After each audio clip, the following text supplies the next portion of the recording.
Hello friends, welcome to my channel. ఈరోజు మినప్పప్పుతో పని లేకుండా వడలు చేసుకుందాము. అది కానీ మిగిలిపోయిన అన్నంతో చాలా రుచిగా ఉంటాయి. మరి ప్రాసెస్ చూద్దామా? దీనికి మిగిలిపోయిన అన్నం ఉంటుంది కదా, అవి 2 కప్స్ యాడ్ చేసుకుందాము మిక్సీ జార్లోకి. 2 కప్స్ అన్నానికి 2 టేబుల్ స్పూన్స్ కర్డ్ పడుతుందండి, పెరుగు.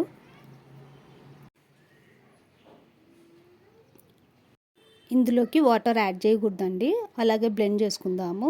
ఫైన్గా బ్లెండ్ చేసుకోవాలి. చూసారా, ఇలా బ్లెండ్ చేసుకోవాలి.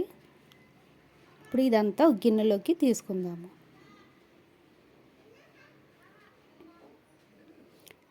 ఇప్పుడు ఇందులోకి రుచికి సరిపడా ఉప్పు,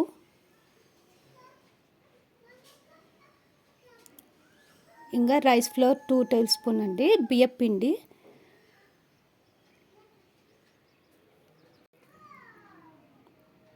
ఇంకా బొంబాయి రవ్వ 2 టేబుల్ స్పూన్స్ యాడ్ చేసుకుందాము. మీరు పెరుగు కానీ పల్చగా ఉన్నా లేదా పెరుగు ఎక్కువైనా కొంచెం పల్చబడుతుంది మనకి. అలాంటప్పుడు బియ్యం పిండి రవ్వ 1 స్పూన్ ఎక్కువ యాడ్ చేసుకుంటే సరిపోతుంది. ఇంకా జీలకర్ర 1/2 టీ స్పూను, ఇంకా ఆనియన్ 1/2 కప్ అండి. అవి ఫైన్గా కట్ చేసుకోవాలి. నేను కొంచెం లావుగానే కట్ చేశాను, మీరైతే కొంచెం ఫైన్గా కట్ చేసుకోవాలి.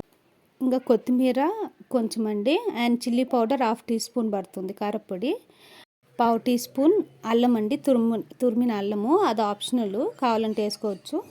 మొత్తం కలుపుకొని ఈ కన్సిస్టెన్సీలో కలుపుకోవాలండి. చూసారా, ఇలా ఉండాలి మనకి. ఇప్పుడు 15 మినిట్స్ నానబెట్టుకుందాము. రవ్వ అనేది నానాలి కాబట్టి.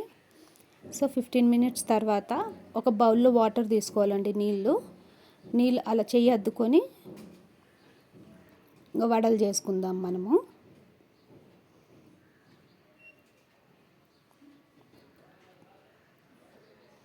చూసారా, నేను కొంచెం ఆనియన్స్ లావుగా కట్ చేసుకున్నాను కాబట్టి నాకు క్రాక్స్ వస్తున్నాయి. మీరు కానీ కొంచెం సన్నగా ఫైన్గా కట్ చేసుకుంటే బాగా వస్తాయి. సో ఇలా వడలన్నీ చేసుకుందాము.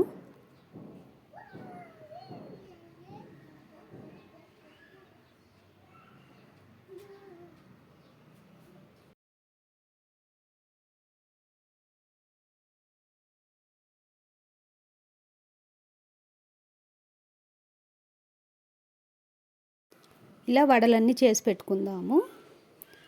ఇప్పుడు కడాయిలో ఆయిల్ తీసుకుందాము డీప్ ఫ్రైకి. మీరు కావాలంటే ఇది షాలో ఫ్రై కానీ చేసుకోవచ్చు. సో చేసి పెట్టుకున్న వడలు ఉన్నాయి కదా, అవి ఇప్పుడు ఫ్రై చేసుకుందాము. ఇవి మీడియం టు లో ఫ్లేమ్లోనే కుక్ చేసుకోవాలంటే హై ఫ్లేమ్లో అస్సలు కుక్ చేయకూడదు. హై ఫ్లేమ్లో కుక్ చేస్తే పైన కుక్ అవుతుంది కానీ లోపల పచ్చి పచ్చిగా ఉంటుంది. సో లో టు మీడియం ఫ్లేమ్లో కుక్ చేసుకుందాము.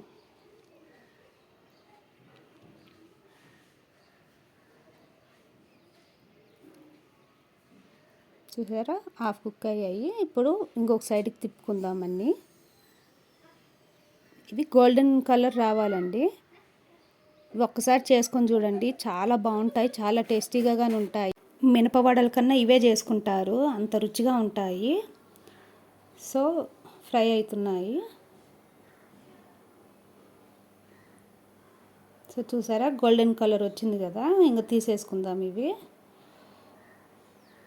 చూసారా, చూడ్డానికి అంత మినపవడలు ఉన్నట్టే ఉన్నాయి కదా. సో ఇప్పుడు రెండో వాయిగానే వేసుకుందాము. సేమ్ మీడియం టు లో ఫ్లేమ్లో కుక్ చేసుకోవాలి.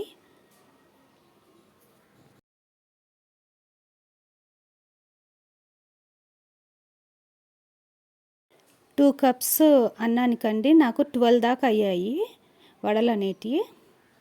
సో రెండో వాయిగానే అయిపోయాయి. చూసారా, బాగా కలర్ వచ్చాయి కదా. అంతేనండి, ఇవి వేడిగా తింటే చాలా రుచిగా ఉంటాయి. మినపవడల కన్నా ఇవే ఎక్కువగా తింటారు. సో మీరు ట్రై చేసి ఎలా వచ్చిందో నాకు కామెంట్లో తెలియజేయండి. అండ్ మీకు కనుక ఈ రెసిపీ నచ్చుంటే like, share and subscribe to my channel. ఇవి పైన క్రిస్పీగా లోపల సాఫ్ట్గా చాలా రుచిగా ఉంటాయి.